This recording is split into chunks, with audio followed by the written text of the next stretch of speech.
আর্যগড়? হ্যাঁ আর্যগড় থেকে ও, বেরোবো। হ্যাঁ। তো আর বলো এবার।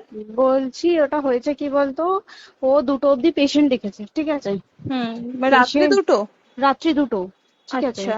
2টো অব্দি পেশেন্ট ডেকেছে, দেখে রুমে এসে অনলাইনে অর্ডার করে 4জন বন্ধু মিলে খেয়েছে, ডিনার হুম করেছে। হুম করে ও খুব টায়ার্ড ছিল, যেহেতু 36 ঘন্টা ডিউটি ছিল, হুম টায়ার্ড ছিল। ও কি করেছে, ওই সেমিনার রুমে গিয়ে হুম শুয়ে পড়েছে একটা রেড কালারের ব্ল্যাঙ্কেট ঢাকা দিয়ে। হুম। কিন্তু তারপরে মানে সেমিনার রুমে এমনি কি তোমাদের ওরকম সেমিনার রুমে টুমে ঘুমানো হয়? মানে আমি যদিও কোনো আইডিয়া নেই, ওই জন্য জিজ্ঞেস করছি। না, এবার একটা রেসিডেন্টাল ডক্টর রুমস থাকেই, আচ্ছা। বুঝতে পেরেছিস, তারপরেও সেমিনার থাকে। এবার হুম। সেমিনারে একটা বেড থাকে, আর আচ্ছা ডক্টরস রুমে 2টো 3টে যেরকম বড় ঘর হবে সেরকম বেড পাতা থাকে। আচ্ছা আচ্ছা। মেনলি ডক্টরস রুমে শোয়ার কথা, ঠিক আছে। হুম হয়েছিল কি, ওকে বডিটা পাওয়া গেছে সেমিনার রুমে, হুম কিন্তু ঘুমাচ্ছিল ডক্টরস রুমে।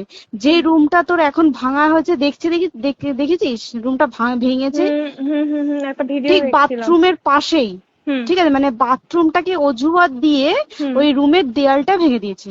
অ্যাকচুয়াল কাণ্ডটা ঘটেছে তোর ইয়েতে, ওই রুমটার ভেতরে, ডক্টর রুমে? ডক্টরস রুমে। ঘটনাটা ঘটেছে ওই বডিটাকে তো